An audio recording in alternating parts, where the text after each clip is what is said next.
right, this is Russ McClellan with Small Towns Unscripted. We just finished another great podcast, this time with my man Joe Heinlen. And guess where we're at? Sunset Marina. That's Sunset Marina, LakeChelan.com. Here's the thing, after Labor Day until Memorial Day, roughly, don't double check, because I'm not always accurate. I'm a salesman. Next thing you know, you can now rent this facility out. So if you have an event, I got married here. I think I was the first wedding here, and I think I had the first boat sink here. That has nothing to do with the marina. That was all on me. Anyway, one more time, thanks a lot, Sunset Marina, for letting us do a podcast here. It doesn't get any nicer. A lot of resells out here. If people are interested, give them a call, give us a call. That's what we do. Thanks again. All right, welcome Joe Heinlen to Small Towns Unscripted. How you doing, buddy? I'm doing good. Good. This is Nicole Just got off the water. Right on, fishing. Yeah. Well, this is Nicole Turner. I'm Russ McClellan. Thanks for coming. I talked you into it. Yeah. You talked about him for a while, actually. How long have we known each other, Joe? Since I've been here, probably in the late 90s. Yeah. Yeah. We're old dogs. Yeah. And I was telling people, I did a video yesterday. It got almost 1,000 views or something. Just trying to guess who's going to be on the podcast. And Mark said, I have an idea. Yeah, I'm sure. Well, I told him. Yeah. So I go, don't say anything. I'm just kind of making a game of it. But Yeah. So let's talk about it. Like, you moved here in the late 90s. Mm-hmm. Let's go back in time with you and your wife. So where did your family originate? Okay, I grew up in the big, huge town of Toutle, Washington. Where is I that had at? I had a very small class, and I believe all of them are still around. But grew up Toutle? over there on the west side. Was there when Mount St. Helens erupted. We were actually I was 8th grade, and that morning of the eruption was quite a ordeal that we went through as kids. Yeah, is that right?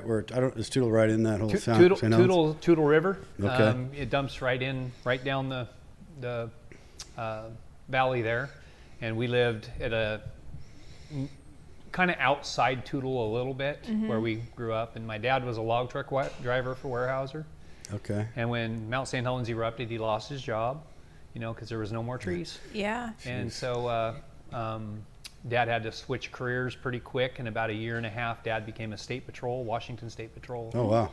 And That's quite a transition. It was. Well, he was a commercial vehicle enforcement officer. Being a log truck driver for 20-some years, he became a weighmaster or a weigh cop. So did they grow up in Toutle also? No, my dad was born in Omak.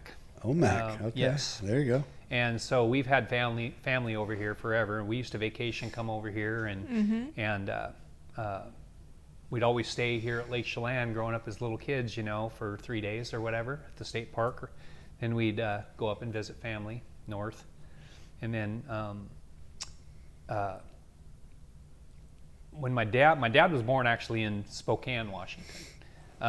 But he was born in Omak, but moved to Spokane because my grandpa got into a really bad tractor accident up there on the farm, up on Pogue Flat. Anyway, so he had to be by a hospital. Well, after my grandpa passed away, my grandma and the whole family moved to the west side, over where other family was, and that's kind of where. So where do the roots originate on your side of the family? Where did your folks' parents, your grandparents, come from? We're German. Germany, yeah. So did they go to like Oklahoma or Missouri first? Or they went to Germantown, Ohio. Okay. Oh. Makes sense. You're German? Yeah. So they migrated, come over from Württemberg, Germany, and migrated across the country to Germantown, Ohio, and then migrated this way to, have you ever heard of the town Mold? Where at? Elmira, Cooley, Heartline? Oh, yeah, of course. Well, there's an old town up there called Mold, and that's where they made their homestead. Nice. Back in the the late 1800s. Farming wheat, probably? Mustard. Mustard. And other things too. I wouldn't and have then they transitioned to, wheat and everything else up in there. But my great-great-grandma, when I first moved back to Chelan, or back over here, Chelan in the early 90s, I was doing my family tree. And I found out that my great-great-grandpa or grandma headstone was still visible up out of the town of Mold that no longer exists. It kind of became Cooley Heartline and all of it.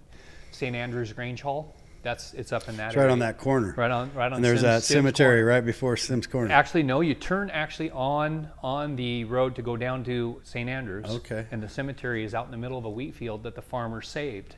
All the gravestones are all laid face up. Oh, wow. The wind blew them all over, so they're face up, and I found her gravestone. That's pretty cool. Yeah. Wow. She passed away from scarlet fever in 1912. Wow. So That's good. So yeah, right. This has really been kind of, part of my family over on this side of the mountains, but I grew up on the west side of the mountains. Right. My dad moved over there after he was in the military and met my mom. My mom was from Castle Rock, Washington, but my grandma and grandpa on my mom's side are from Germany also. Mm-hmm. So anyway, we grew up over there and went through the Mount St. Helens eruption and all of that good stuff. And then after high school, I didn't know what I wanted to do, so I got a job at Reynolds Aluminum on that side of the mountains. I worked there for 5 years. When did you graduate high school? What year was that? 1985. So that was it? When did St. Helens blow? May 18th, 1980, 8:14 on a Sunday morning. Wow. Never forget it You as long as I remember it. live. That had to be. Describe that to us. Okay. Because The we got eruption? ash here. Yeah. Oh, yeah. Okay, so I'll tell you the whole story. So you're about 13. I was 8th grade. Yep. So that morning, I got up. I'm getting ready to go fishing.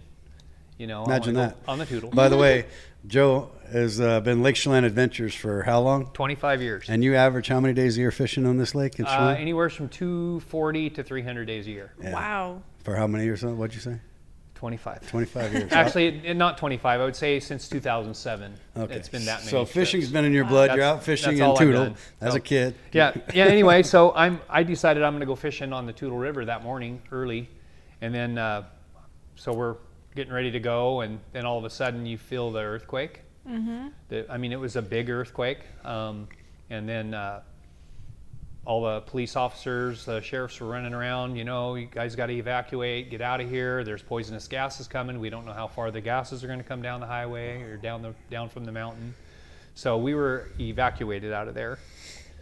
And we couldn't go back into our place after Mount St. Helens erupted for 3 weeks. They kept it closed for 3 weeks. So we had to live with my aunt and uncle about 15 miles away from where our house is. I had to leave pets. We had to leave everything. Yeah.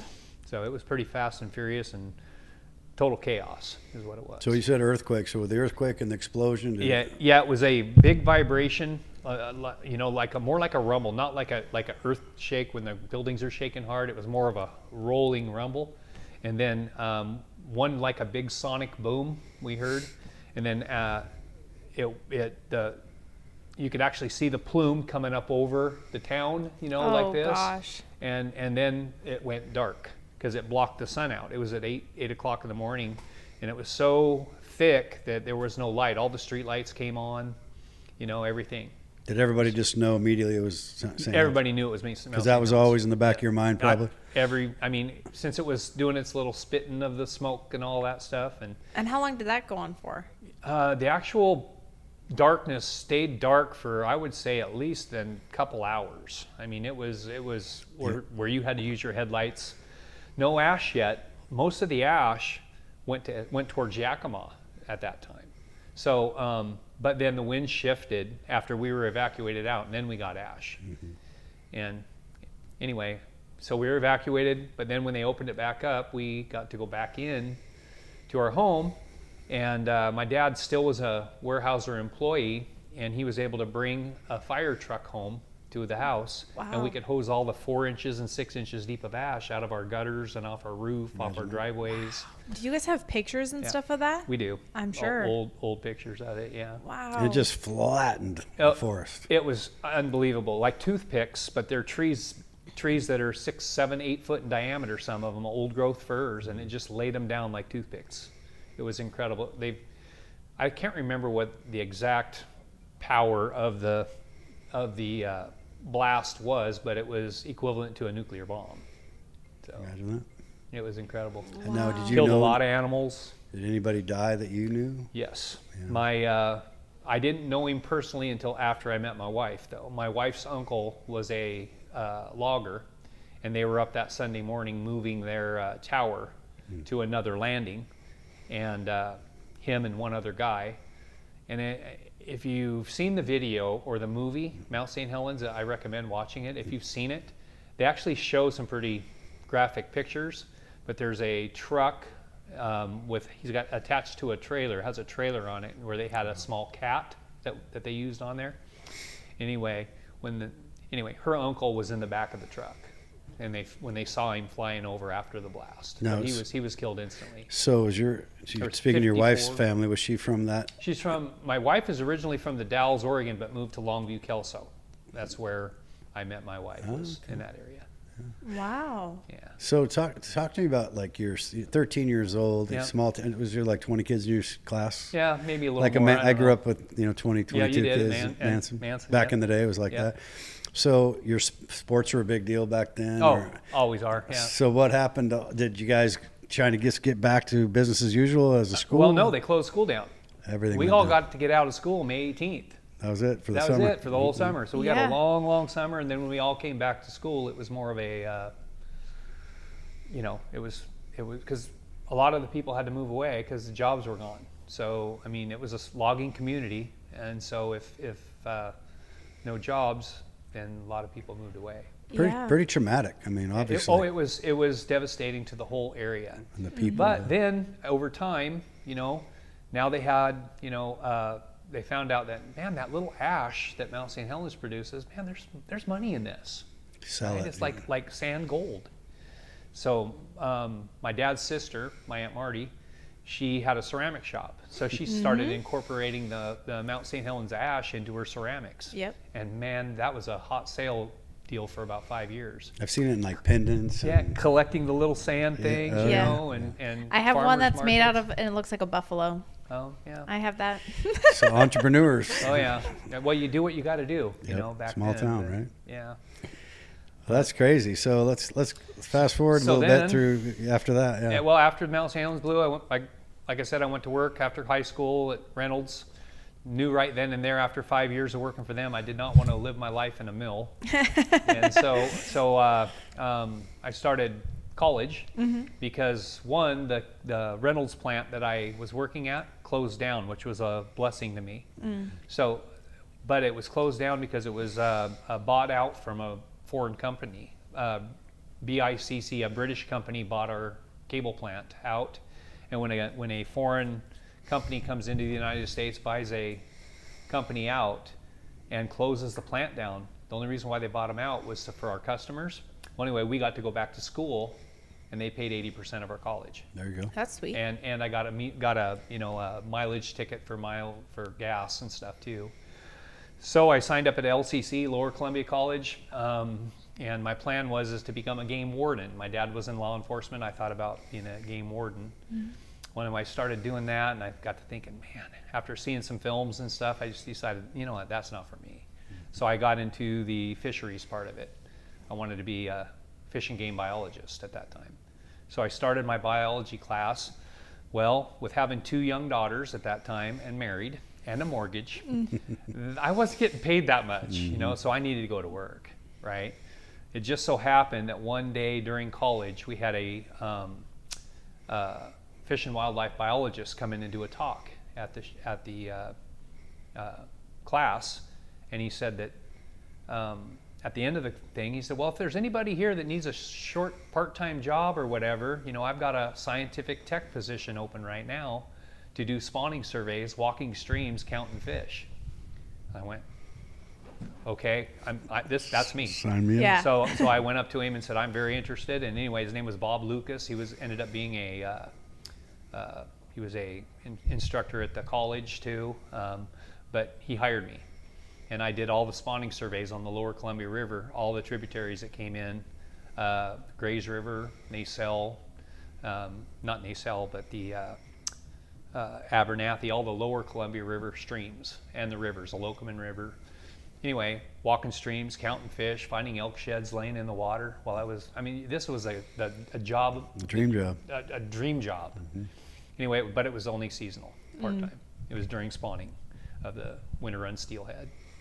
Anyway, so I got laid off from that, but during that whole time when my creeks were all dirty from rain and mudslides and everything else, I couldn't do my survey. So I'd go and volunteer at a hatchery, which was Beaver Creek Hatchery on the Elocomin River. And I got my name known in there a little bit, you know. And anyway, the manager called me up after I got laid off from my temporary job. Called me up and said, "Hey, I have a career seasonal position here, 9-month position, if you're interested in it." And I said, "Yeah." You know, so I went to work as a career seasonal 9-month position at Beaver Creek. I could only work 9 months, then I had to be off for 3 months. Then he could hire me back, and I could go like that for a long, long time, career seasonal. Well, anyway, after 36 months of doing that, I became permanent employee because what happened was Fish and Wildlife merged. It used to be Department of Wildlife, and then and Department of Fisheries. Well, we merged. Now it's became Department of Fish and Wildlife, and that opened up a big venue for me because that allowed me to be able to apply at the fisheries hatcheries, not just wildlife hatcheries. Right. So anyway, so I got a job at the Elocomin Salmon Hatchery up on top. Became a permanent employee there, moved into government housing, living right on station, no house payment, no nothing. 2 little kids. Looked down and there's my job. I'd walk to work down there to the hatchery every day. And your wife's at home raising kids? My wife's raising kids, and our kids started school. Miranda started school in Cathlamet, Washington. That's where she first started school. But Mariah hadn't started school until we moved over here. Okay. So anyway, from Elocomin, I saw that there was on the roster that there was a permanent hatchery position, one hatchery position at the Chelan Hatchery.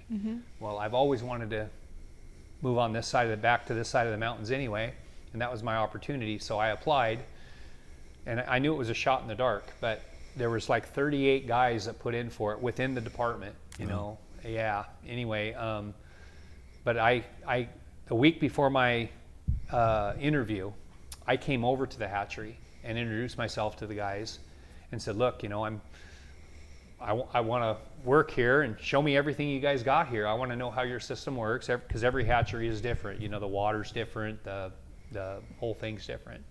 So they walked me around, and anyway, the boss down there felt that he told me after I got hired, but he said, "You know, that's what really set you apart from everybody else. You know, you drove all the way over here, 6-hour drive, just to tour the hatchery.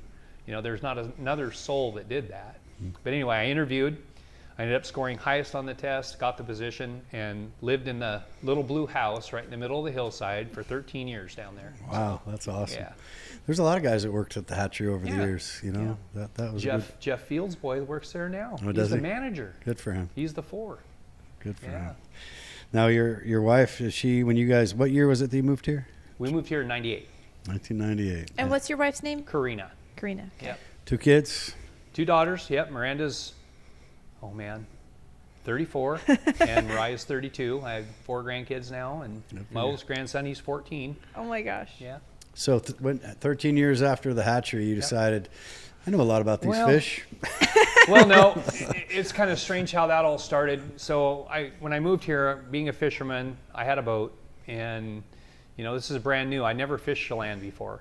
So I started launching my boat, going out here, trying my best to try to catch a fish. I hear about all these big lake trout that are in here and the salmon and everything else, and just not doing any good, And so I started asking around different people. I said, what's the trick out here? What do I need to do? And so I set my boat up with downriggers, because on the west side, we just flatline troll. We don't have downriggers.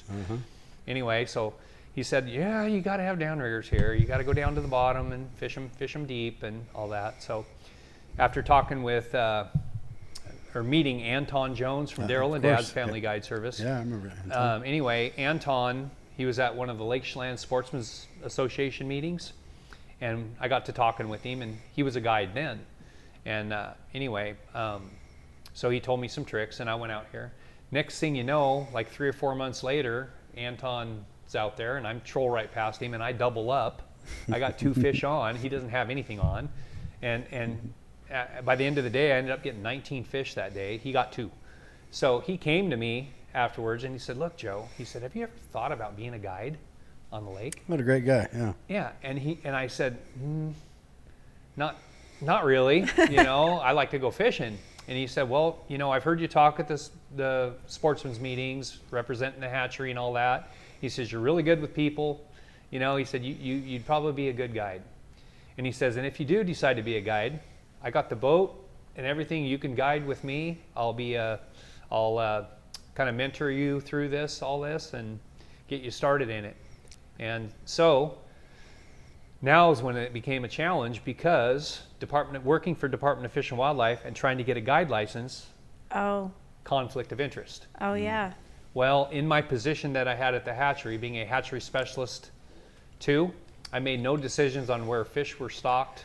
All I did was basically clean ponds down there, mow grass, weld, plumbing, spawn fish, that type of thing. But I never made any management decisions on where fish were stocked, like how many fish were going to go into Lake Chelan, in the position I was holding at that time.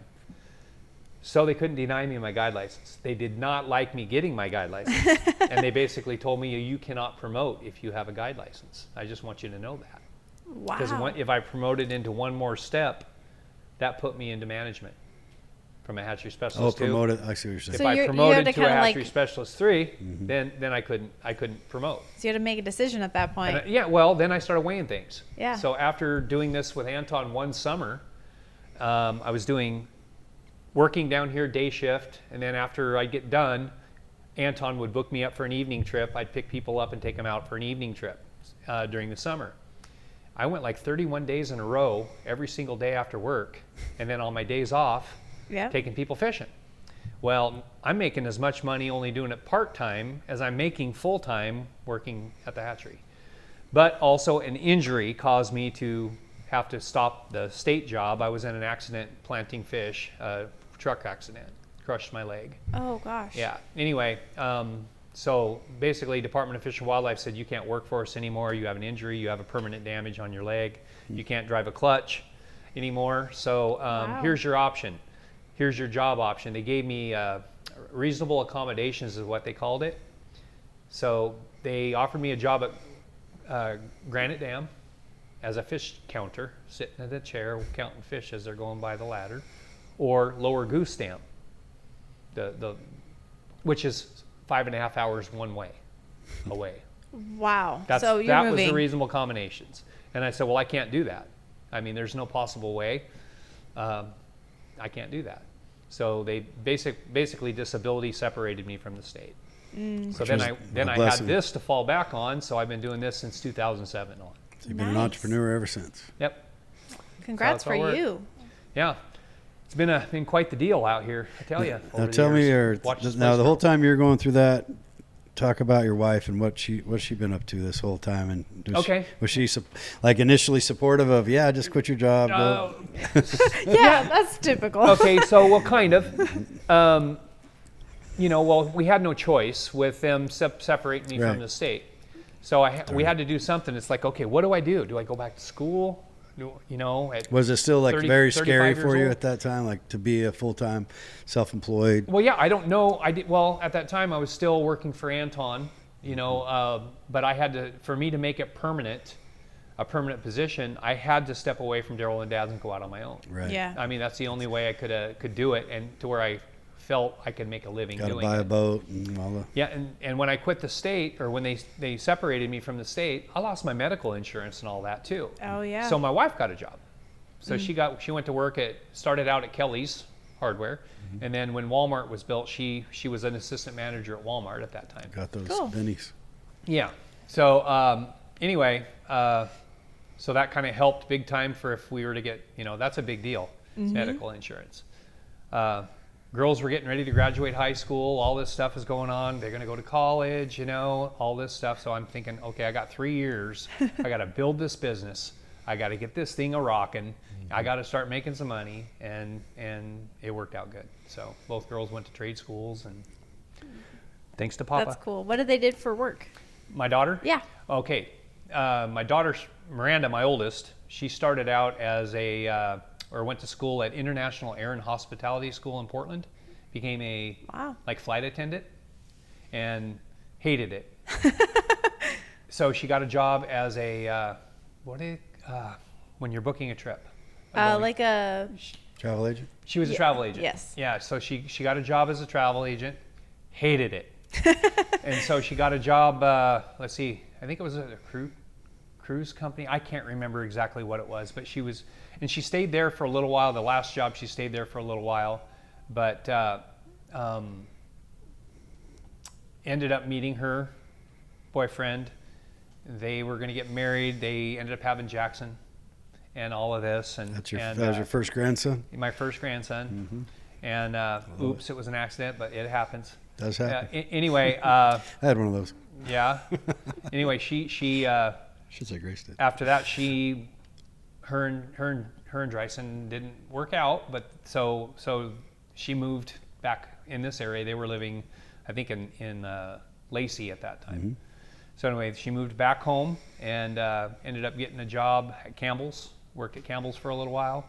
Then she met her fiance right now, and they're getting married this next year. Awesome. But that was 10 years ago. They've been together for 10 years. And they started Kevin has always been a kind of a Kevin Easley. He grew up here in Chelan. You probably know who Jeannie was, his mom. Anyway, they have been together for 10 years, and Kevin and Miranda started a vegetable farm in Wenatchee. Oh. And if you've been to the Pipus Market, okay, Easley Farms. That's my daughter and Kevin. Oh, that's cool. Yeah. That's awesome. So, entrepreneurs. And they're doing great. They're doing great. I mean, fantastic. Really great. They're able to take 4 and 5 months off a year and snowboard every single day. So they're doing great. Life's They're good. suffering. And then my youngest daughter, Mariah, went to school with your daughter, right? And anyway, she's a chef. She did her schooling and all that. Anyway, she right now is running a restaurant in Ephrata.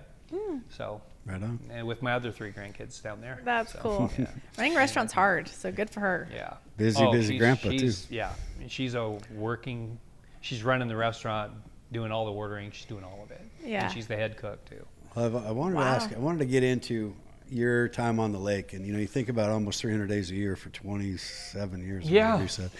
Talk to me about just some of the overview. If people aren't familiar with Lake Chelan, the changes that have happened in Lake Chelan, and the fishing and the changes. And the quality of water. Way back in the 70s is when they started stocking the lake trout in the lake, but they had to create a food source first. The Lake Chelan is a sterile lake. It did not have enough food to sustain a big fish population. Because it's too deep, too cold, too. Well, no, it's not so much the deepness. It's just the purity of the water was too clean. There wasn't any. There's phytoplankton and stuff like that in it, but it wasn't.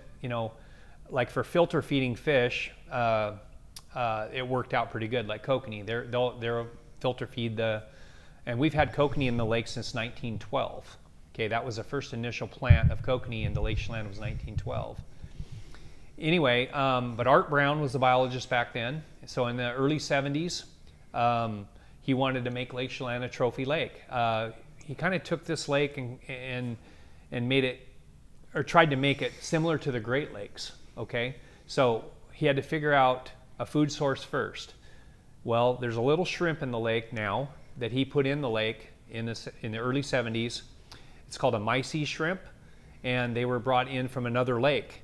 And basically how it worked, there was no biological studies on if it's going to work or not. It was, okay, well, let's give it a shot. Let's try this. So he loaded up a whole bunch of 55-gallon barrels from this lake with these shrimp in it, with air stones in it, hauled them all the way to Lake Chelan, put them on the barge, went out here and scatter planted these shrimp around in the lake, in the lower lake, lower 15 miles or so. Oh my goodness. Okay. And then he thought, okay, well, I better let these sit just to see if they do any good, because shrimp are a phytoplankton eater too. And so he knew that Chelan had a lot of phytoplankton in it because that's what they feed on, plant matter. And so anyway, he let it sit for a little while. Then he came out and did a shrimp study, and basically he said, oh my gosh, these shrimp have exploded. I got to get some fish in here, right? So then he figured out, okay, well, it's a deep water lake. What does good in deep water? Lake trout, Mackinaw. They are a deep water fish, and they love shrimp. So he put lake trout in here. Then he got to thinking, well, gosh, if the lake trout are in there, there's salmon in the Great Lakes. Let's put some king salmon in here. And so Jerry Moore from the Wells Hatchery raised some fish and put them in here. They actually were raised in net pens over by the park, state park. and they What year- fed them. What year was that they put the salmon? I want to say it's probably in the 78, 77 or 78. Now this was just all done back when you could wing it. And Oh, well, yeah, there's no, I mean, There's no and crazy regulations. Believe me, this lake is a success story. Okay, this was all by luck for this fishery to be like it is now, because there's a lot of lakes that they tried the mycie shrimp in and tried other introducing things. It was a bad thing because the mycie shrimp eat the same type of food that the kokanee eat. So I'm using Pond Oreille, for example, So you or damage the kokanee Coeur d'Alene, like that on that side. The kokanee population crashed because the shrimp were eating all the food. So they got stunted, they got small, and they just didn't go. Well, this is such a big body of water, and depth is just incredible, incredibly deep, that it's a good balance in this lake. so most people know the depth around here, but for people that don't, talk to me about how long is this lake? What's the deepest spot? Yeah, well, 50.5 miles long, 1,400. Now they're saying it's could be 1,500 right there, but the new study. But the whole time I've been guiding, I've said it's 1,486 feet deep, and that's in the upper lake where the deep spot is. And I've heard like the third deepest gorge in North America. Third deepest lake. Is that from Pyramid Peak at 8,100 feet down, or is it the third deepest? When you take the whole mountain. Yeah, if you take the whole mountain, it would be the deepest like fjord. Fjord. There you go. Yeah. Yeah, so that's Top of the ridge line to the bottom of the lake is the deepest fjord in the United States. Deepest fjord. So some people say, so the Mackinac, we had the state record Mackinac for a while. We've had it 4 times. 4 times. The last 4 records have been broken in this lake. Wow. The last one was 2017, and I think his name is Jim Collier from Wenatchee. He had Collier's Jewelry. Okay. He caught the state record at 35.7 pounds, I think it was. It's a big fish. 45 inches long. And that's basically, have you always been, because if I remember right, the salmon took off. And maybe At the beginning. and people didn't quite know that. Like that was kind of a hidden secret for you. Yeah, it was, people, we're fishermen, we don't tell people everything. But no, it got out. So the people were going out, running gear down 100 feet, catching salmon, on their kokanee gear, or 50 feet on their kokanee gear. And now, there's salmon in there? Well, let's get some herring and troll some herring around like on the coast. So next thing you know, the Lake Chelan Sportsmen's Association every year would have a derby. I remember that. Salmon derby. It was a big deal too. It was a big deal. Right here, right where this place sits, I used to help clean lake trout during that derby and help them with the derby. But the salmon is all natural production now. So over the years, 78 they were raised in a net pen, and they tried to raise them after that in net pens. Well, they ended up getting sick in the pens, and Department of Ecology and Department of Health made them stop raising the fish in net pens here on the lake. Okay. Because they had to treat them with an antibiotic, and downstream from where the net pens were, if they were to put antibiotics in the water, there was people drinking the water. Yeah. And back then there was hardly any filtrations at all. You just come straight out of the lake right to your house. Yeah, do you remember when I think it was Newt Gingrich might have come here, and the Clean Water Act was passed in Washington D.C., and he was like, "Wait a minute, we're making it worse by filtering it." Do you remember that, or am I just making that up? Parts per million on Lake Chelan, I think, is 37 parts per million. If you were to do a test of the surface water, that's even if there's weeds in there. So bottom line, the bottled water that you buy out of the store is 7 to 19. So that's how clean that lake is. Yeah, they were making, like, I think the original, don't quote me on this, but it was like something like the Clean Water Act idea was to take the Mississippi and Lake Chelan and use the same rules. So you had to, you would help the Mississippi, it was so dirty, but you would contaminate the lake. Yeah. So Newt Gingrich at the time was I don't know if he was Speaker of the House or something. He came out here and he was like, "Whoa, this is a clean lake." So that's interesting. That was back then. I mean, way cleaner when I first started guiding here, no doubt about it. We've seen a drastic increase of aquatic life in this lake in the last 7 years. An aquatic life, you just mean? I'm talking milfoil. Milfoil I'm talking other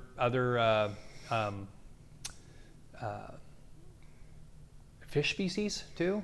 You know, Oh, wow. we never had perch in here before, and there's a few perch and bluegill in here now too, and they could be coming in by bucket plants, what I call bucket plants. Kids catch them out of Rose's Lake or whatever and dump them in, but then they also could be coming out of Stink Creek drainage, coming out of the Rose's Lake, Wapato Lake, that area, as small fish. But I mean, not in big numbers at all. But there is some in here. And then the bass became a big deal. Bass were illegally introduced into Lake Chelan, but actually they are doing a really good job at helping this lake maintain the balance. Oh. They're a spiny ray, but those bass eat the northern pike minnow babies. And so they're doing a good job, because if northern pike minnow is an invasive species, okay, and they will eat all the fish in the lake if they overpopulate, type of thing. Well, these bass are managing those pike minnow right now, and they're doing I mean, not only that, it's created bass tournaments on the lake here. You know, gives people something to catch along the docks, because we don't have very many fish along the docks anymore, because the Department of Fish and Wildlife stopped stocking rainbow trout in this lake, and they went back to what's native to the lake, which is west slope cutthroat trout. And so they stock the cutthroat trout. Well, the cutthroat trout like to migrate. They like to go up where their streams are, you know, so they're not hanging around at the docks. Except in the wintertime, they'll migrate down, and there'll be a big group of fish in this lower basin of the lake for people to catch along the docks. But there's not a lot of people that go out in the wintertime to fish off a dock. You know what I mean here? So, and I remember when they go ahead. No. I remember they passed a law at one point where we used to be able to go into the mouths of the creeks and catch fish. Still can now. Now you can again, but there was a time where, like I said, 200 feet or something. Right. They're trying to get that. They were trying to, because I was still working for the Department of Fish and Wildlife then, we were trying to get the cutthroat population way back up, because it had taken a big dump too, big dive. Yeah. And they blamed it on commercial fishing, because back then, they're in the 30s or something, they did some commercial fishing on the lake. The cutthroat population dropped way down. And so basically Art Viola, the biologist, he was trying to protect the wild fish that were there already. And then we at the hatchery started raising cutthroat again. And then transplanting. And planting them in the lake. And matter of fact, we had a lot of projects we were doing. We had incubators, egg hatching incubators in First Creek and 25 Mile Creek. I actually got the Lake Chelan Sportsmen's Association involved in that. They were checking it daily, making sure there was water going to the incubators. They got to watch the whole scenario when the fish hatch, when they swim up out of the barrel and swim into the creek, all kinds of different projects. But anyway, over the years, we found that, gosh, if we want these fish to survive, we can't put them in when they're this size, because the pike minnow will eat them, the bass will eat them. So then we got to thinking, okay, let's raise them to catchable size. So 10 inches, 9-10 inches long. And so we started raising really big cutthroat. And the only way we could do that at the hatchery level was to have a pond for them to be able to get them bigger. Because they're like chickens in the chicken coop. You put too many chickens in the chicken coop, they kind of get stunted and start pecking each other's eyes out. Okay, fish do the same thing. Wow. Yeah. Interesting. So we had to put them in a big pond down at Rocky Reach, down at the East Bank Hatchery, the hatchery right there above the dam. And they had a big asphalt pond. We put them all in that. We raised them. Gosh, we got them to 14, 15 inches. We loaded all our trucks up with them and hauled them up to 25 Mile Creek, dumped them there. We dumped them all over the place, but put them on the barge. We took some up lake and dumped them at the mouth of the Stehekin River, you know, all the way That's so up. cool. So next thing you know, we're impacting the lake with lots and lots of cutthroat. Personally, I think it was a bad move. Tell me what, yeah. Okay. I'm curious. Well, with putting that many fish in, they thought, wow, we're doing great. The problem is there's not a lot of studies that are going on what's going on with the fish population. And we also, back then, we had a population of wild rainbow that would spawn in these creeks up lake too. Prince Creek, the As a Stehekin kid, that River. was a big deal. You caught some big rainbow. Yeah, up there. beautiful fish. Beautiful fish, and they look like little steelhead. Beautiful fish. Well, I got to get in on that tail end of that fishing. That was outstanding. I used to go up with Mark, and he used to take me up, and we used to go fish those. It was like, oh my God, this is awesome.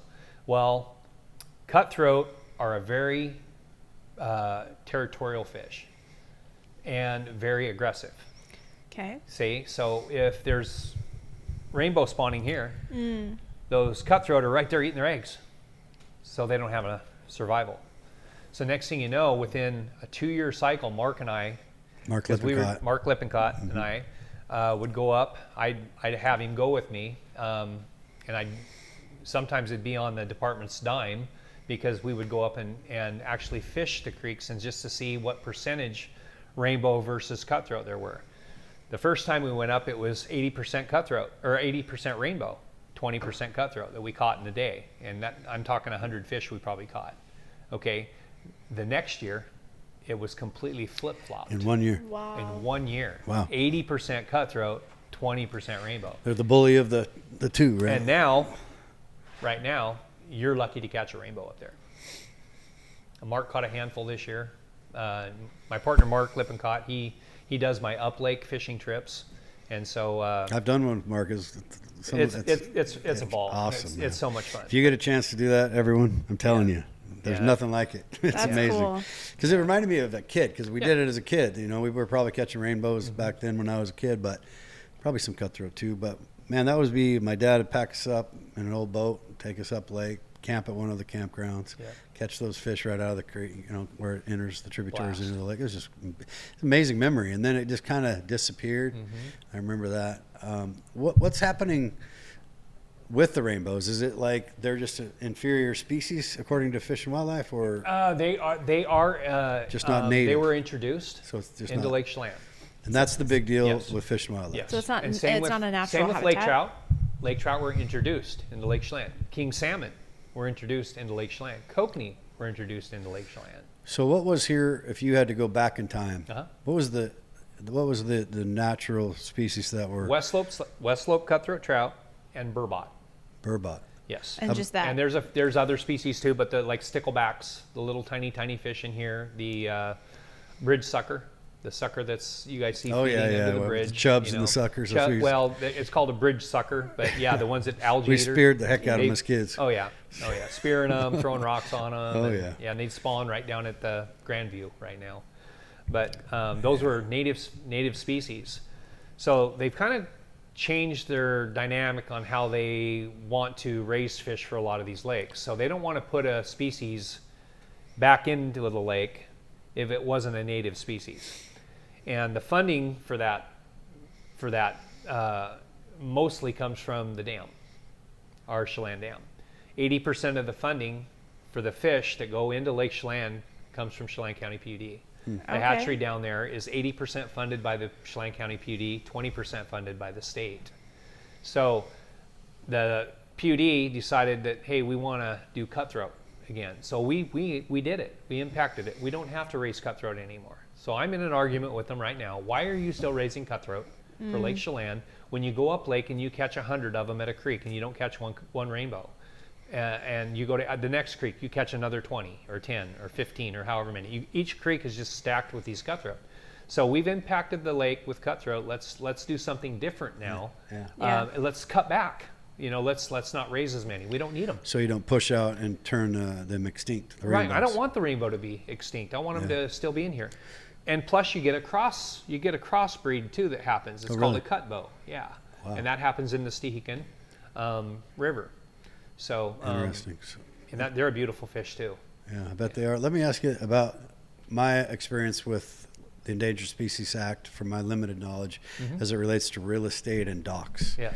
It seems like the bull trout conversation was endangered. It's getting bigger and bigger every day right now. And then there was this plexiglass concept that you couldn't have shade, so the docks had to be made out of glass. I don't remember what years this was, and it's probably evolved. Yep. But talk to me about that, because you didn't say bull trout was a natural. Bull trout is a natural, but it wasn't really in the lake. It was more in the Stehekin River. Okay. Okay, bull trout are more of a stream fish. Got it. So they did catch bull trout at the mouth of the Stehekin. I've seen old pictures of it. Bull trout, they don't know exactly what happened to the bull trout to this day.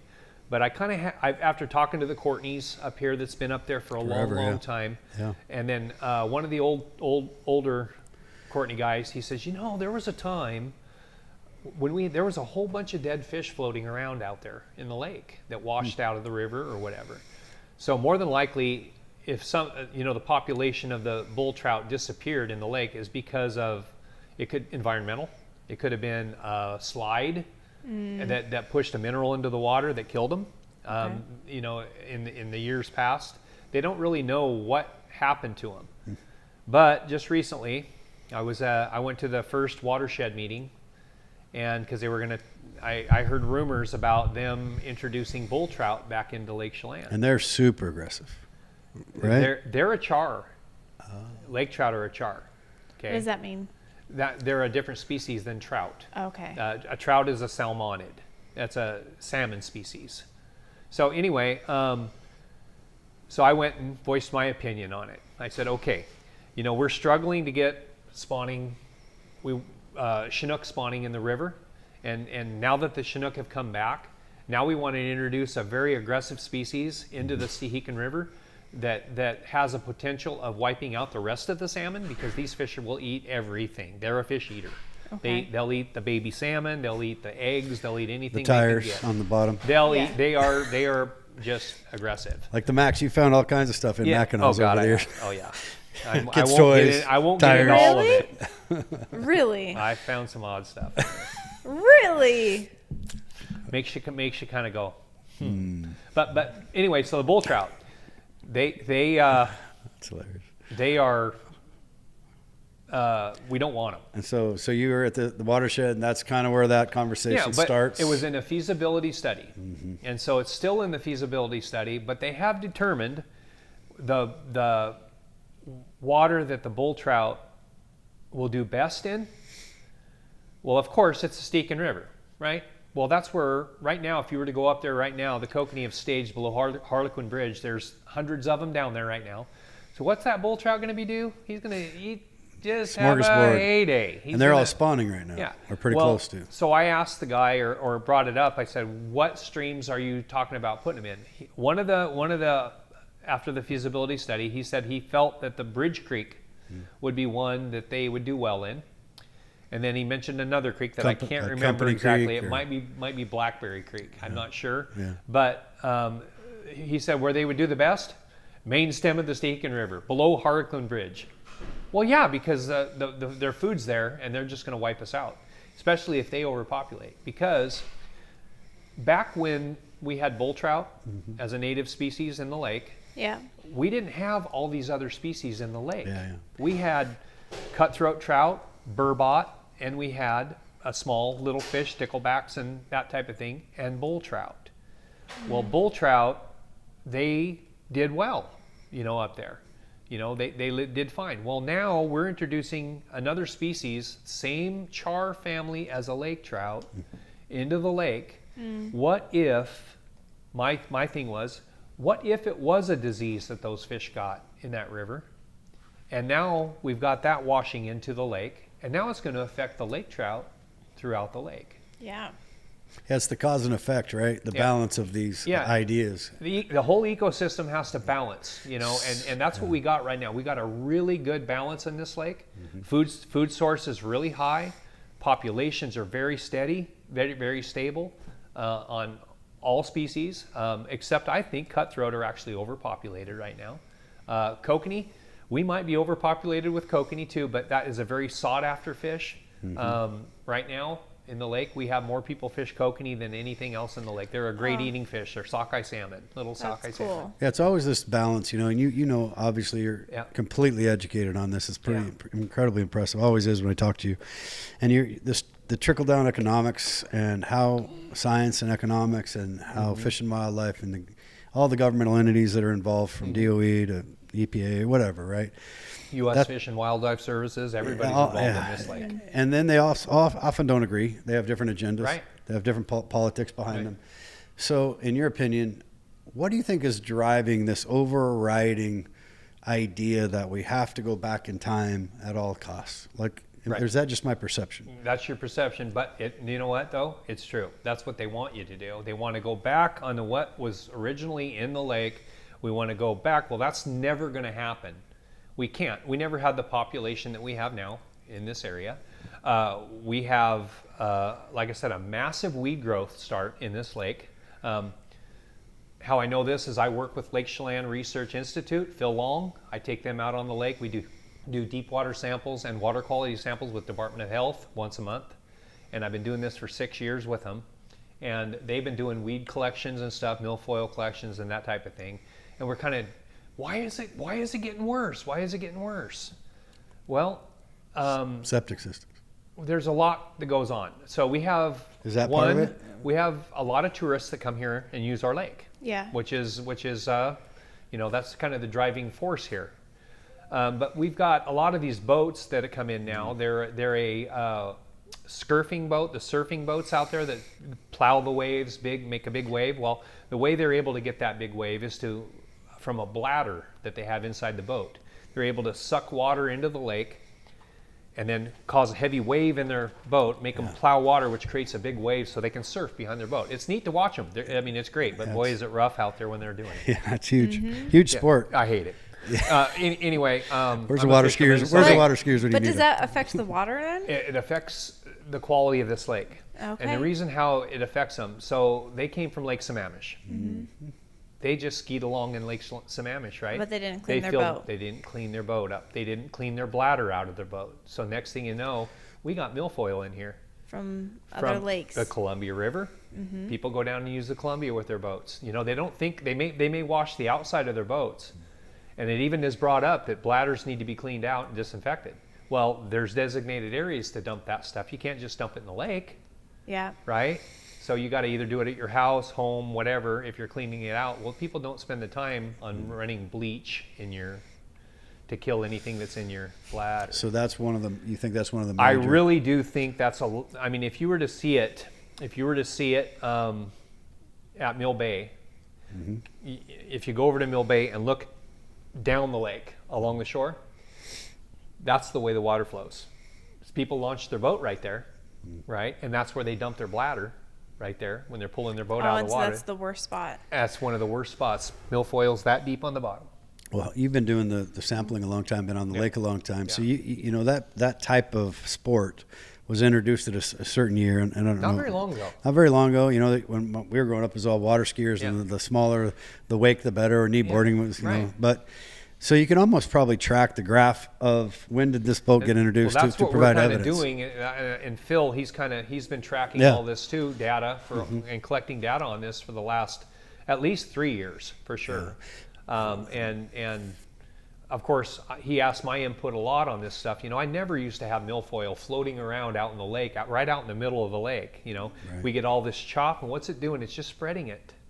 So how can you mitigate or fix it at all, if any? You really want to know?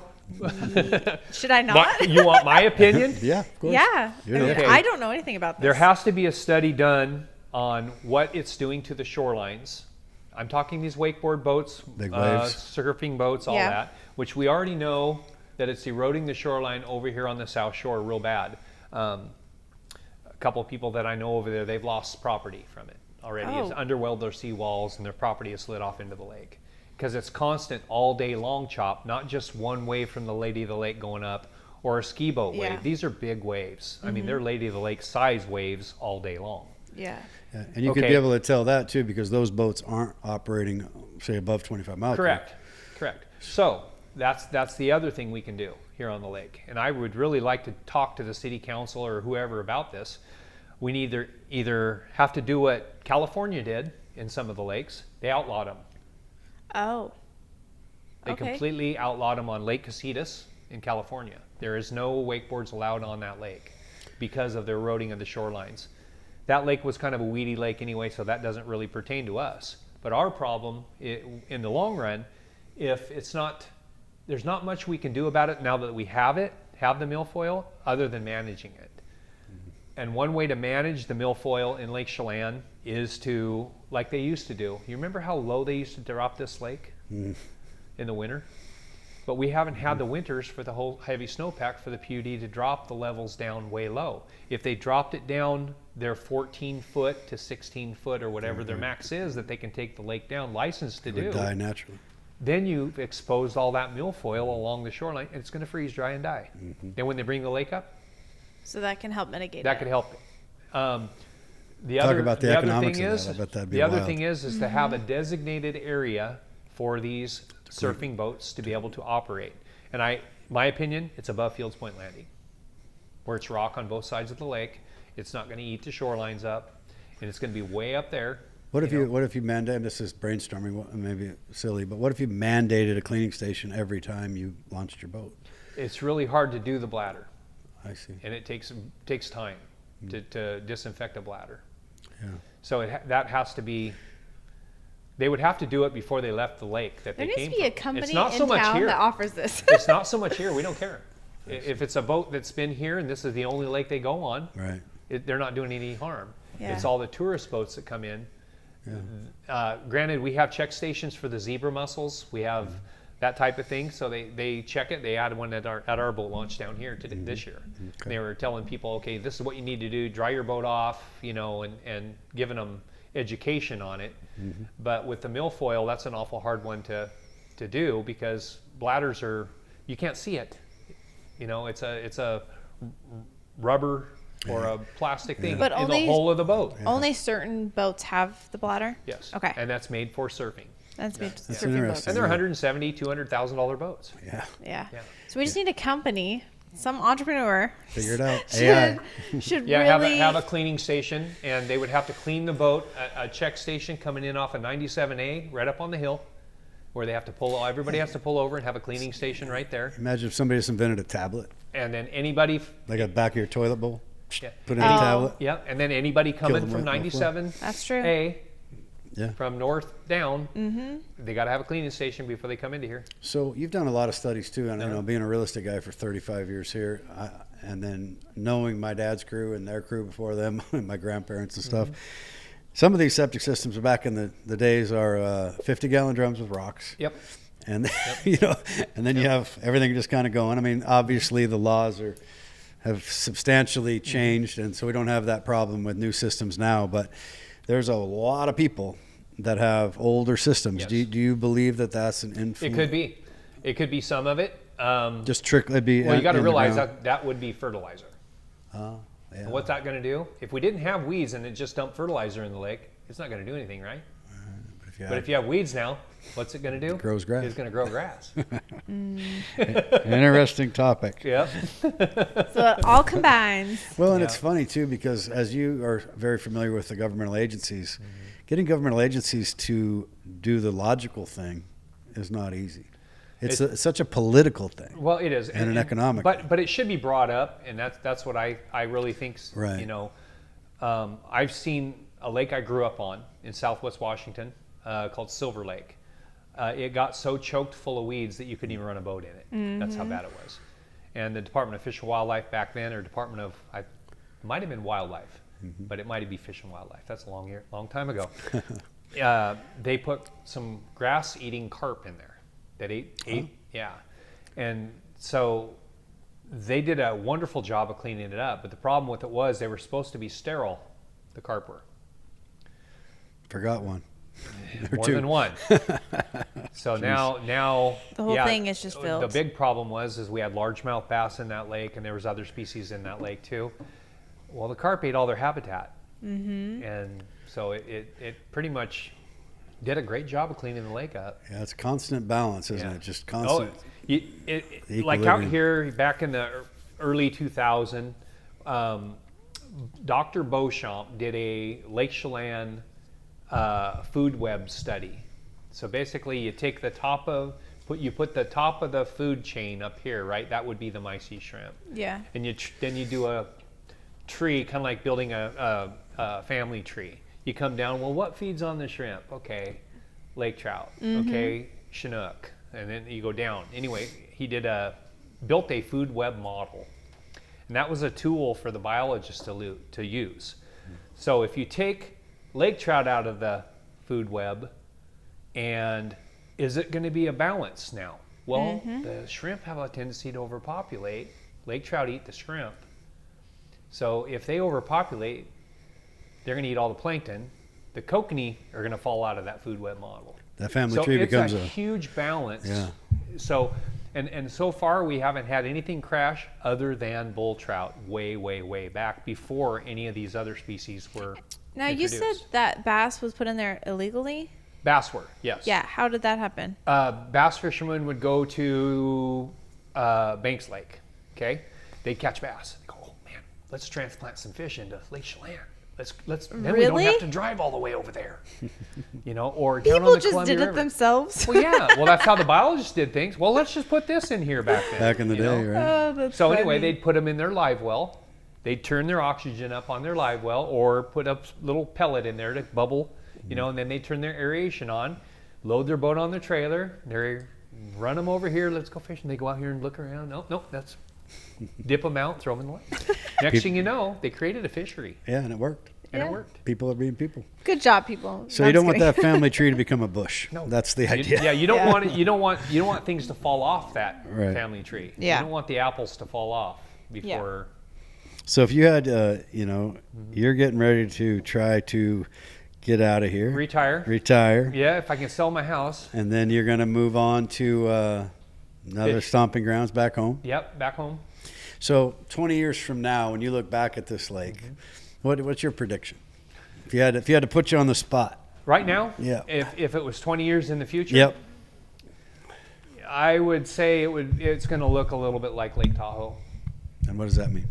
I think population is, and looking around on these empty hillsides, just since I've lived here. Yeah, well, the people are going to keep coming back as it Yeah, they're relates gonna to keep your coming. fish. As it relates to what we're... it related to fish. Yeah, I agree with you. There's more people coming for sure. Yeah. Well, Damn realtors. Russ those is like people. counting on it. Well, Yeah. I'm leaving, Russ. Yeah, you're leaving. Right? So I'm not bragging, but I keep the lake trout population under control. You do, man. 13 today. Yeah, so talk about that. Like, Yeah, talk about your business. Yeah, let's get into it. I want to know what the And Mark day to day Lipincott is. Yeah. The future and Well, I got so busy with people calling me wanting trips and stuff, and I'm thinking, okay, I'm gonna have to weigh things here. I'm gonna have to either bring on another subcontractor to work for me as a guide, or I gotta figure it out. I can't keep turning all these people away, right? And so that's when I went to Mark. Him and I have been good friends about as long as I met you. and Mark's been fishing this lake as Oh, long as since he he was 60 years. His since whole he life. could walk. Yeah. Yeah, with his grandpa. But anyway, I thought perfect. Well, I trained him out here because he didn't know how to catch these big deep water fish and stuff. And so he started with me. Gosh, we're going on 8 years now. Oh, cool. Years ago. And so he came out and started doing my overrun when I'd be booked. And I'd get another group call me for the same day that wanted that same date. Then I was able to book him. And so over the years, we kind of grew that a little bit. And then we decided, hey, you know what? Now that the creek mouths are open up lake, this is your baby. This is what you've done since you could walk. You want to do an up lake fishing trip, for that. So he does all my up lake stuff, every bit of Oh, it. cool. But yeah, so That's great. Yeah, and he's great. I've been 20 out years with from him. now, I really think that, if they keep planting the cutthroat trout, that could become an issue, I think. If they put the bull trout into the Stehekin drainage, that will be a huge impact. Right now, we've got the salmon back, the Chinook salmon back. This year was a little slower than last year, and that's probably based on a flood that happened up in the Stehekin, why we didn't have as many king salmon this year. I still caught almost 300. So, but I'm out there every day. So I think if they do the bull trout, I think that's the number one issue, and should be. The people need to scream about that, because in my opinion, with bull trout and being at other hatcheries and seeing what bull trout do at those rivers, that they need to really think about putting those in there and not putting them in there. That's funny, isn't it? Because something once was doesn't They make want- it yeah. now the right move. Right. Same with the grizzly bear. Yeah. Okay. Yeah, or the wolves. And the wolves. Yeah. Just because it once was, there might have been a reason they got rid of it. So- Don't you think that's what I asked them, basically. I said, why did the bull trout go away? Mm-hmm. I mean, well, there's this talk, there's this talk, and all this. I said, no, I just wanted an answer. I don't want Politics. these things that could be and could have happened to them. I mean, there should be data on this if you're going to go ahead and put them back in. you're doing it blindly without doing your studies. So then next thing I know, I hear, well, we're doing a feasibility study now, and we need to get this done. So anyway. Well, hopefully there's people like you that will continue to fight the fight that you've put your whole life. Well, I'm leaving, so I got to pass this on to somebody else. Yeah. I won't be over here, but I'll still keep in contact with everything that's going on. But get to the meetings and Yeah. do the politics. Yeah. So tell me about the business side. You know, what are some of your best days you remember on the lake, and maybe your not so good days on the lake with working with these people called human beings? Oh gosh.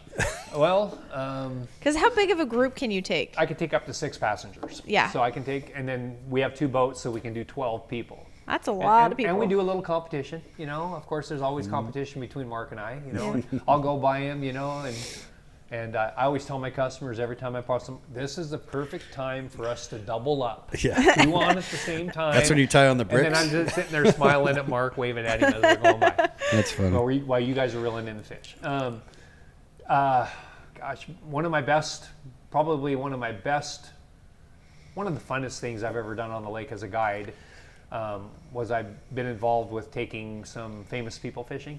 Oh, I got to take Jeff Corwin from the Animal Planet out on the that's lake. cool. We did a TV show out there with back then it was called Across America that he was involved with the Travel Channel. Mm-hmm. And so they chose 3 locations. They chose Winthrop, Chelan, and Leavenworth.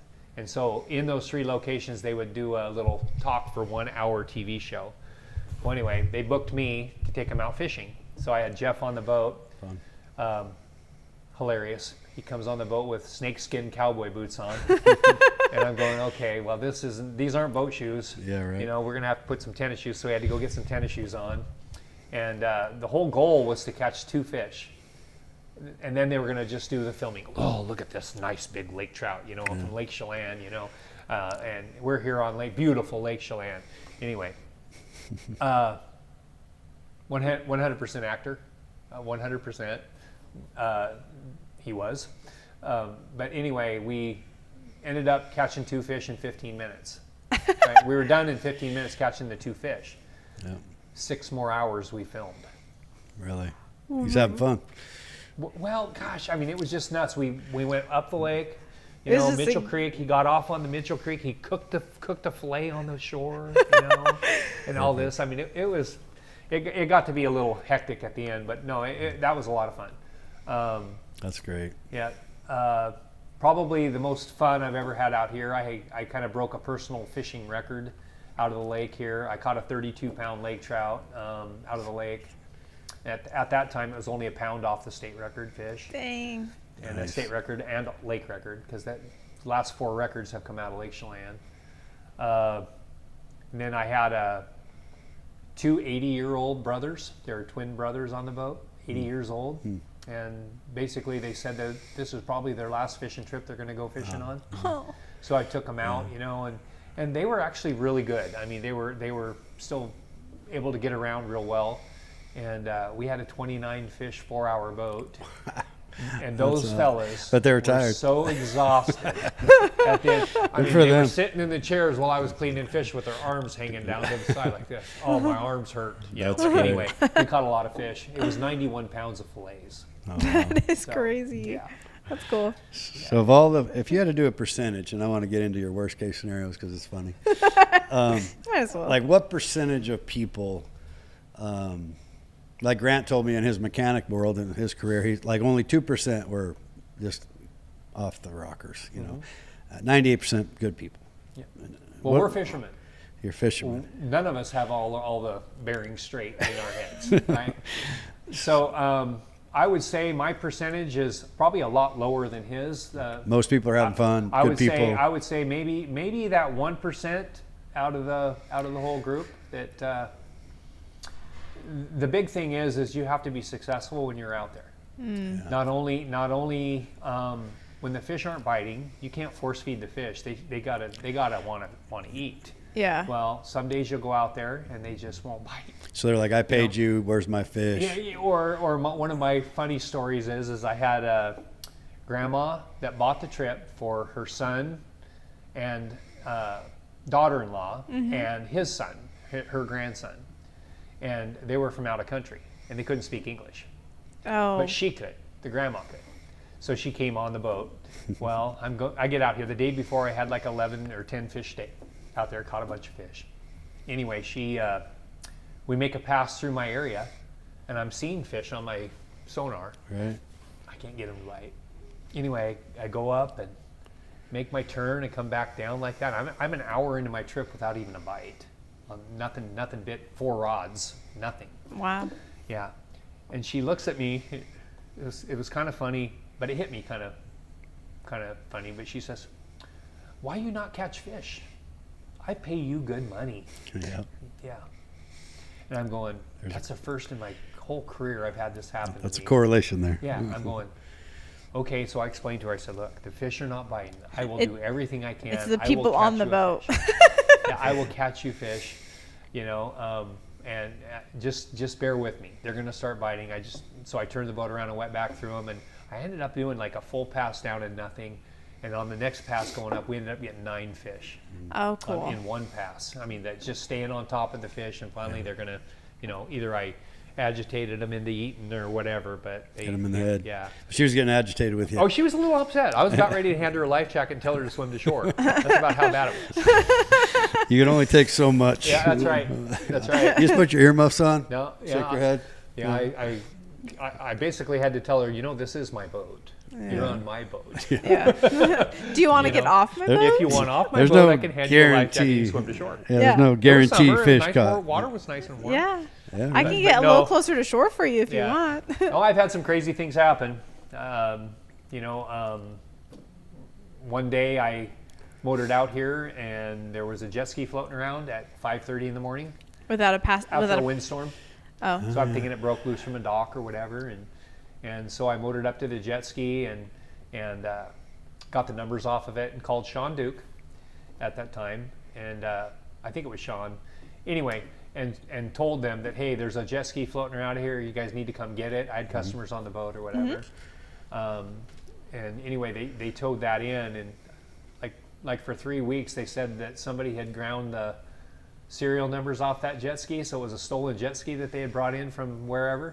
And like 3 weeks was going by, and when I found it, so it would become my jet ski Oh. if nobody claims it. Really? Right? So 3 weeks in, they said they give it 30 days or whatever. Well, I'm just, come on, I'll take that jet ski, And that's kind of like a bonus check for me for Yeah, one right. year. Anyway, ended up somebody claimed it. Okay. Almost. Different things. That's funny. Been involved with a lot of tows and stuff like that. I Yeah. had a group of about 10 people on a little tiny 17-foot ski boat. That the boat was so full, and they weren't. They were a little bit on the tipsy side. All of them were. Yeah. Never One guy happens. falls out of the boat while I'm towing their boat in. Well, that's nice. Yeah. That's So a good lawsuit. It helps, sober you up a little. So you've probably seen those guys up lake. Tom Burnett talks to Oh, me a yeah. lot about 25 Mile Creek. They'll go up in the morning through the straits, Yeah. and then Calm water. in a little kayak or whatever, and then all of a sudden, boom, and they get all capsized. And he Yep. said he saved the lives of many people. absolutely. One day I came out here and there was the old style jet skis. Oh yes, Sean Duke. Sean Duke, the old style He jet was skis, and I'm competitions. motoring out. Or no, I'm coming in.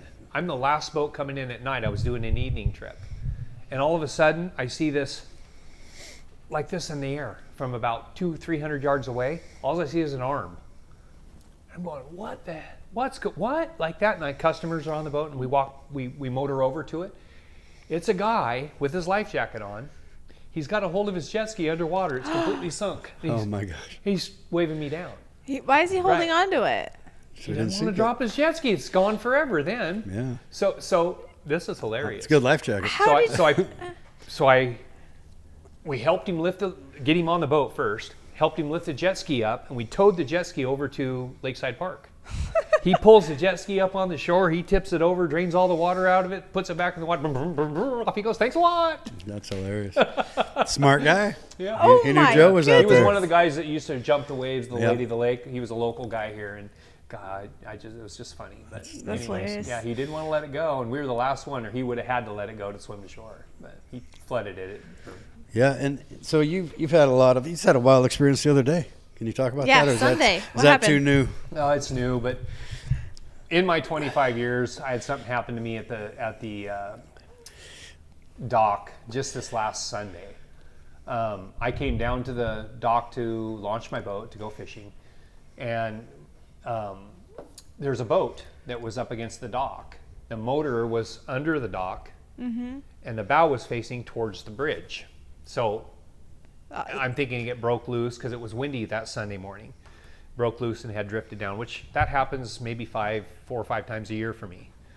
So I pushed the boat out from under the dock and walked down to the end of the dock, secured the boat, tied the bow and the stern off at the dock, had bumpers out. Nice boat. It was about, I'd say probably a $60,000, $80,000 boat. I'm assuming the guy. And it was full of all kinds of ski gear. Wakeboards, paddle boards, life jackets, stuff like that inside it. And there was so much inside this boat that I don't know how the guy could drive the boat. That's how much stuff was in this boat. Well, make a long story short, I launched my boat. I'm waiting for my customers, and my customers come walking down the dock, and there's a fella that's coming behind my customers walking down the dock. Long hair with a hat on. I'm thinking, oh, he's just walking down the dock, going to go fishing or something. I didn't put nothing. Anyway, so he, after I get my customers on the boat, he walks right past us on the boat, going to that boat. And I said, hey, is that your boat? And he says, yeah, man, that's my boat. That's my boat. And I said, oh, well, I told him the story. You know, I pulled it down here because it was getting beat up underneath the dock there. I didn't want to get ruined. Plus, I couldn't launch my boat because your boat was blocking the boat launch. And he goes, oh, thank you so much. Thank you so much. Didn't think nothing of it, so I went out fishing. Around 10 o'clock, I get a call from Chelan County Sheriff's. You touched somebody else's boat? No. No? So he says, Joe, he said, Joe Heinlen? I said, yeah. He says, Joe, do you have a tan Tundra? And I said, yes. He says, where's your Tundra at? And I'm going, wait a minute, what is this? You know, and I said, well, my Tundra's in the Chelan County PUD launch at the dam, like that. He goes, yes, your truck is here. He said, but I want to let you know, Joe, you have stolen belongings in the back of your truck. And I went, what? I said, are you sure it's my truck? You know, I said, does it have a trailer hooked up? Yeah. He said, this is your truck. I ran your numbers and all that. This is your truck. And I said, well, it's not my stuff because I don't have anything in that. I didn't steal anything, right? And then I put 2 and 2 together. I got to thinking. He said, oh, and there's a stolen boat out at the end of the dock. Oh. And I went, oh. I said, here's the story. So I told him about the guy walking down to the dock and everything. So what we figure is he was going to steal my truck, use my trailer, put the stolen boat on my trailer, and drive off with it. But what stopped him from stealing the boat while I was there, I don't know if he was going to jump me or what he was going to do. But you had too many witnesses. I had a jogger that came down and jogged down the dock and turned around and came back up the dock. And then he was off in the woods there on the side waiting. So anyway, they came, the sheriff came down to my truck, looked at the stuff in the back of my truck, called the people that the boat was stolen from in Wapita Point. Yeah. He drove the boat all the way down to here. He had broke the ignition switch, got the boat started, and was able to fire it and drive it all the way down here. So it gets better. It gets better. So all the stuff's in the back of my truck, right?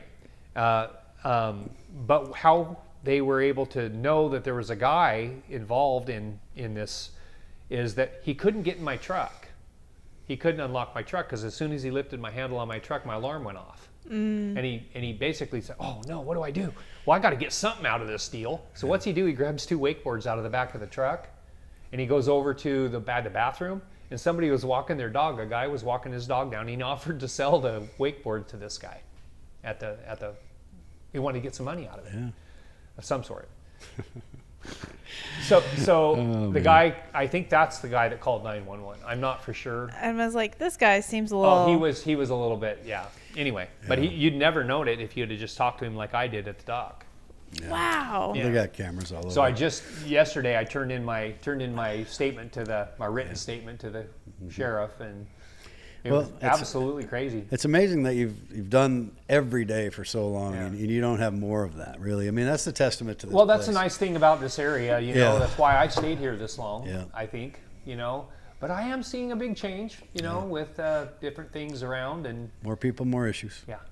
So, you know, you and your wife had a floral business for the last, 6 years. 6 years. And Yeah. she did Started a flower farm, very started well. our delivery service here for flowers. Because she did some sells weddings. fresh cut flowers, She right? did, yeah, we had them at the market and stuff. That's so cool. That was us. And so you're all now excited to sell your house, and you're going to hopefully go Head back home. where family's Yeah. at. Yeah. You know, my brother lives over there, and nephews, and her mom and dad live in Castle Rock, which is only 15 minutes from Kelso. And you're retired. You're not going to start a new business? I am not. I'm not going to start Are guiding. you gonna I'm not still start doing fish? anything. What do you want to bet? The goal, I will fish. I will fish every day. That's the plan. But with your brother and having with fun. my brother and nephew. Family. Yeah. Matter of fact, my boat's even going to sell here, and I've already got I think I got a buyer for the boat already, and so no, I don't even have to have a boat over there. They all got boats, so I'm just going to be the Papa Joe in the boat, you know. You have a lot of energy. Are you going to be? Is that going to be enough? Oh yeah. Oh, yeah. Not only do I have. What's your fishing, wife think about that? You're going to have. She's really excited about it, actually. Yeah, good for her. I'm getting old, you know, older. My hands are starting to take a big effect, and I've got some rheumatoid arthritis forming in my fingers and my hands and stuff. Can you imagine that? 300 days a year. Yeah, and like all your summers are just 25 busy. years. Yeah.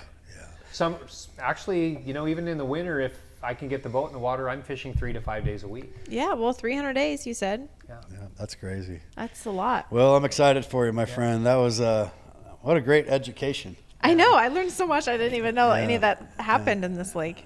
So your website's still up, LakeChelanAdventures.com. Yeah, Mark's going to take it over as soon as Good. as soon as my house sells. Basically, is the day that Mark takes over Lake Chelan So Adventures. somebody buy his house. I get to give him the bookings. I get to give him everything. I'm just going to say, have fun. Right. Yeah.